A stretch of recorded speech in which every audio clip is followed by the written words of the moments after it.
Voici une phrase que toute personne victime d'un pervers narcissique pense suite à la relation. C'est injuste. Il s'en sort bien, alors que moi, je vis un enfer aujourd'hui. Et au passage, c'est normal de penser ceci. Voilà ce qu'on pourrait penser. Je sors de cette relation, j'ai tout donné là-dedans, toute l'énergie possible pour que ça marche bien. L'autre n'a pas fait grand-chose dedans, et finalement, on se sépare. Et j'ai rien à la fin. Tu peux aussi te dire, il s'est remis en couple au bout de 3 jours. Là où moi j'ai tellement de chagrin émotionnel que je ne peux même pas y penser, que même si j'essayais de me remettre en relation, ça ne fonctionnerait pas. Alors quand je dis au bout de 3 jours, parfois c'est même 3 jours dans l'autre sens. C'était 3 jours avant la fin de votre relation. On peut aussi se dire, il a l'air heureux sur les réseaux sociaux. Il montre des photos de lui en vacances, il s'amuse en soirée, comme si de rien n'était. Ou encore tous les amis qui l'ont croisé m'ont dit qu'il était extrêmement en forme.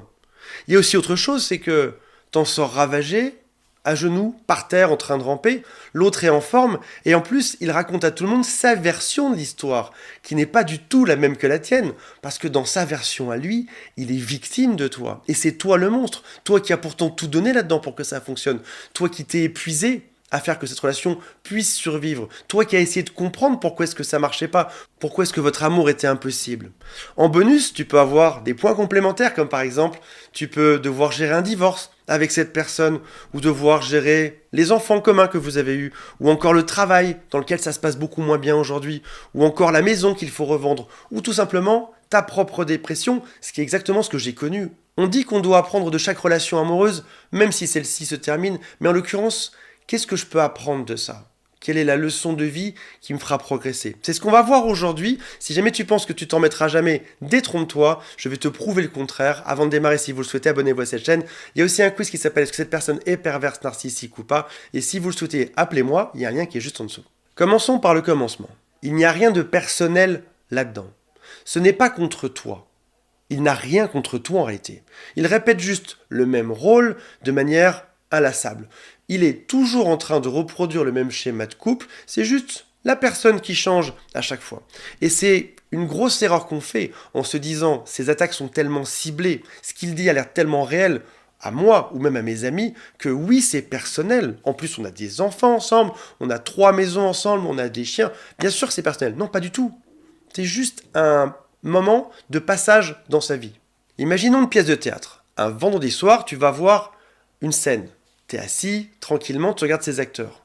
Tu sais très bien au fond de toi que tu vas ressentir des choses comme de la joie, tu vas rire, éventuellement être ému, pourquoi pas même pleurer devant ce que tu observes.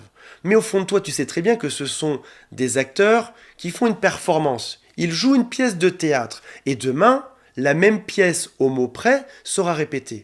Dans ce cas de figure, tu es conscient du fait qu'il y a une répétition et que c'est juste du cinéma. Mais bizarrement, dans ta relation avec cette personne, tu n'arrives pas à comprendre que c'est du théâtre ou du cinéma. Tu n'arrives pas à comprendre qu'on t'a juste pris au hasard dans la foule, on t'a fait vivre quelque chose, et puis juste après toi, il y aura quelqu'un d'autre qui vivra exactement les mêmes phrases. La chose la plus perturbante là-dedans, j'ai parfois des gens qui m'appellent et qui me disent on s'est réunis, ces 5 dernières copines, on a comparé les SMS, c'était exactement les mêmes messages à quelques années de différence. Quasiment les mêmes reproches. L'une d'entre elles me disait je comprenais pas pourquoi est-ce qu'il me reprochait ça. En réalité, c'était un message qui s'adressait plutôt à sa copine d'il y a 3 ans. Il a juste répété les mêmes phrases, le même scénario, la même pièce de théâtre. Elle est jouée de manière permanente.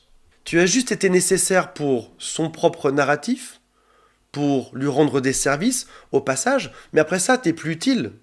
Dans le scénario, t'es la femme de sa vie ou l'homme de sa vie au début, il t'a mis en avant, il t'a montré à tout le monde, j'ai rencontré la femme de ma vie. Tu as tout fait pour lui, éventuellement, tu as tout donné pour lui. C'était nécessaire au passage. Il avait besoin d'une esclave, de quelqu'un qui soit inférieur à lui dans sa tête. Il avait besoin d'un simple humain, d'un simple mortel pour l'aider. Lui, par contre, c'est un demi-dieu qui n'a rien besoin de faire. Et puis soudain, t'es devenu la mauvaise personne. Il te l'a dit. Il l'a aussi dit à tout le monde dans ton dos. Il continue de le dire aujourd'hui. Il l'annonce haut et fort. Il est victime de toi. Tout le monde doit l'aider aujourd'hui. Le pauvre homme. Il est triste, il est victime de tout ce que tu lui as fait subir, bien évidemment. Et les gens doivent le plaindre, c'est nécessaire pour lui. Il redevient le centre de l'attention. Il a été le centre d'attention au début, pendant la phase de lune de miel. Tu as tout fait pendant la relation pour encore une fois, le remettre sur ce piédestal pour faire que ça se passe bien. Et maintenant, il est encore une fois au centre de l'attention. Tout le monde le regarde, il gémit, il est pas bien et tout le monde doit l'aider. Mais t'es juste de passage là-dedans. T'es juste cette relation de quelques mois, quelques années, et puis il y en aura une avant, il y aura la même relation pile après. T'es juste un rôle. Alors quand on se dit, j'aimerais bien que ma vie soit aussi simple que la sienne, j'aimerais avoir du détachement, j'aimerais lui prouver que moi aussi, je peux être une personne géniale et que j'en ai rien à faire, que je suis plus fort que lui. Aimerais-tu avoir un vide intérieur dans ton corps, dans ton esprit, au fond de toi, un trou noir, intersidéral, quelque chose de puissant qui fait que tu as l'impression d'être rien, parce que c'est sa vie à lui. Est-ce que tu aimerais être comme lui? Est-ce que tu aimerais avoir une noirceur si profonde que tu es obligé de détruire tous ceux qui sont autour de toi? Oui, bien sûr, en photo, il fait le pimpin, il a l'air chouette, il s'amuse. Mais au fond de lui, il y a cette noirceur, il y a cette tristesse. Est-ce que tu aimerais reproduire dans ta vie une pièce de théâtre permanente où tu es toujours avec une personne géniale, puis finalement c'est une personne qui est monstrueuse et il faut la détruire? T'aimerais vivre ça? Probablement non. Est-ce que tu aimerais détruire des vies? Est-ce que tu trouverais ça chouette? Est-ce que tu aimerais ne jamais trouver le bonheur et l'apaisement dans ta vie? Parce que c'est ça que lui est en train de vivre. Il a toujours vécu ça et il le vivra toujours. Alors oui, il y a un souci d'ego là-dedans. Je me suis fait avoir. Peut-être comme toi également. Mais est-ce que se venger, déjà, c'est une chose saine? Je vais me venger de lui, je vais lui prouver que... Attention, stop! Cette personne est détraquée.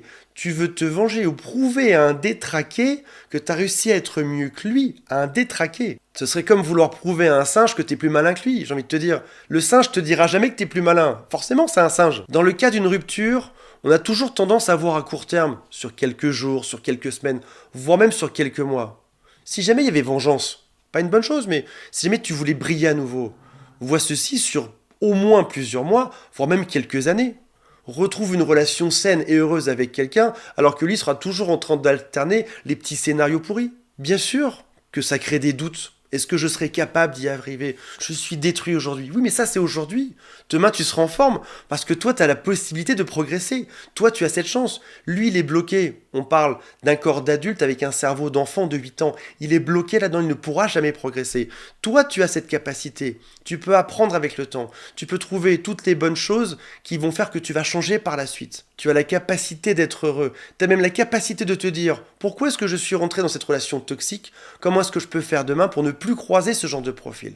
Pour être une personne lumineuse qui va attirer à elle d'autres personnes lumineuses. Voilà mes amis, j'espère que ça vous a intéressé. On se retrouve prochainement. Salut à tous, bye.